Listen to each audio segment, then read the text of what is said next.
In today's video, we will see how to check when a specific admin role was last updated for an Okta Administrator using the Okta Administrator Roles API collection in Postman. To complete this tutorial, you will need an Okta tenant and the Postman API platform.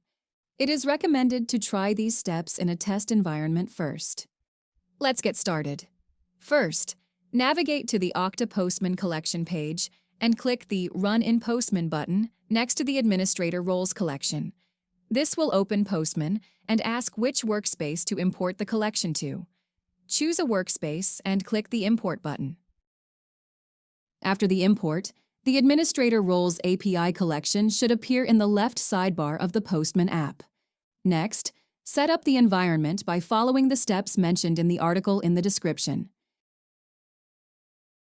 We will use the Get List Roles Assigned to User API call.